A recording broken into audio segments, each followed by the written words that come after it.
Leptons, Quarks and Code. Decoding Schrödinger and the Equations of Life. The next great awakening of human intellect may well produce a method of understanding the qualitative content of equations.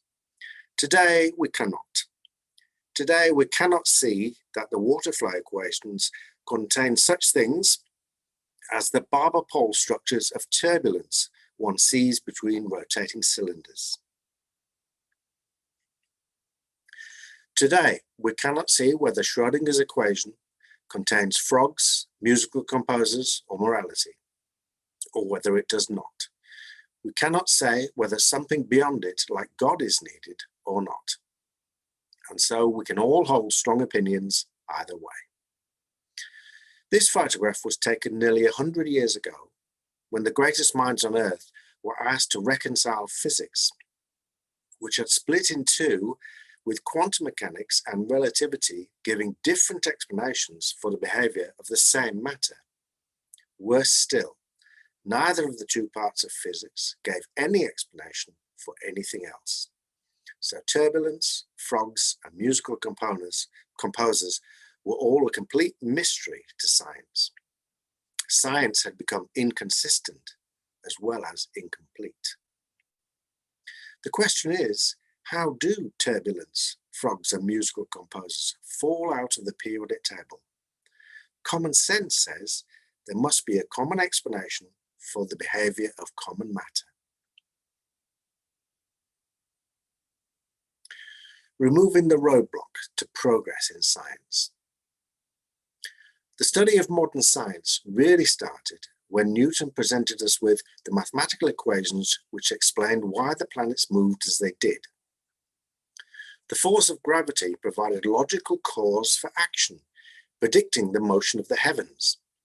Since then, we have assumed that science would progress in the same manner, and we would continue to find more and more forces until all the behavior of matter was accounted for.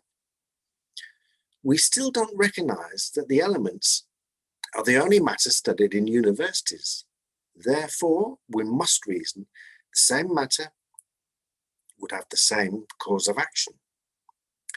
Presently, however, university departments are still fragmented by the fact that only classical physics has forces that explain cause for action. The big problem with this is that outside classical physics, there are no more forces, so we don't just lack common cause of action, we lack any cause of action. To outline the problem, inside physics, we have inconsistent explanations for the behavior of matter, quantum physics and classical physics. Outside physics, we have no explanation for the behavior of matter. Any hope of commonality in science has gone. Einstein provided us with the key to a new explanation of the universe when he replaced gravity as a force and brought in the geometric or mathematical theory of general relativity. He was right, because how could space apply any physical force? The word force implies the need for physical contact, and neither the solar system nor atomic systems have any physical connections. Instead, he gave us a mathematical, not physical explanation for gravity, and without realizing it, opened the door to unifying every field of science.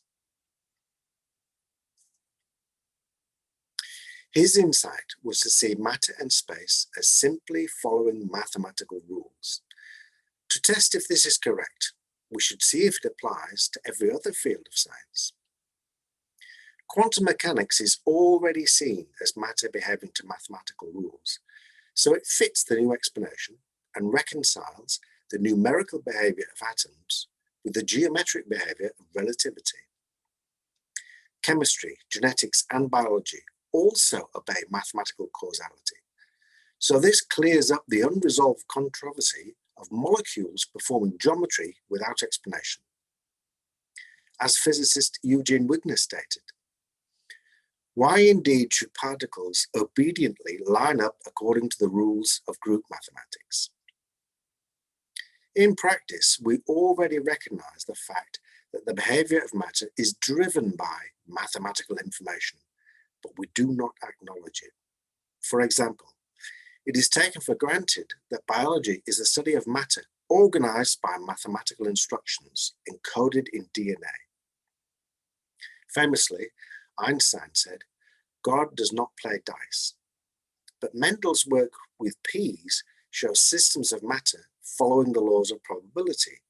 Genetics is thus the study of matter playing dice.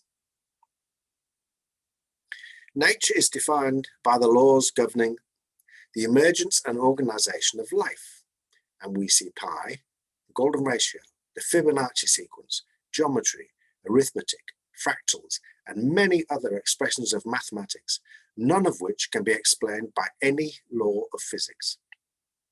We must therefore conclude that nature could not exist unless it was produced by the mathematics in the patterns we observe.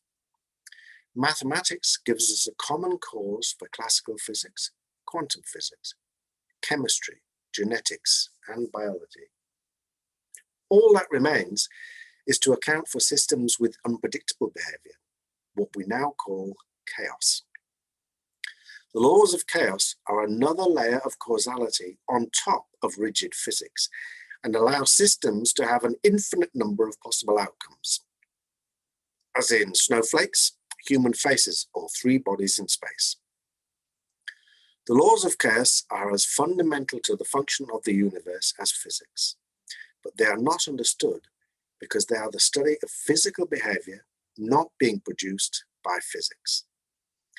This is also the case for chemistry, genetics, and biology. The discovery of chaos went unrecognized as the biggest scientific breakthrough since quantum mechanics and relativity. Nobody had suspected that the behavior of a chaotic pendulum, the weather, and a beating heart would be proven by experiment to share common mathematical rules. Since Newton, the science community has striven to give a common explanation for everything in the universe.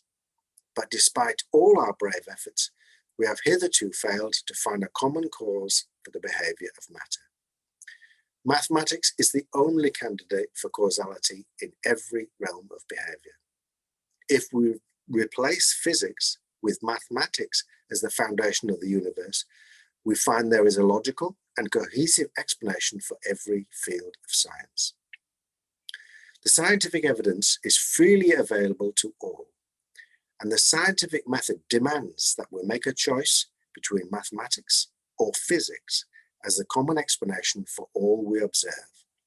We need to choose between a common explanation for the behavior of natural systems, namely, mathematics is foundational to every field of science, or no single explanation for the behavior of natural systems, namely, physics contradicts itself and explains no other field of science. It would appear that only history and convention, simple sociological pressures, are preventing the sciences from finding a common cause for action. If the emperor is wearing no clothes, we should rise above sociological pressure and say so.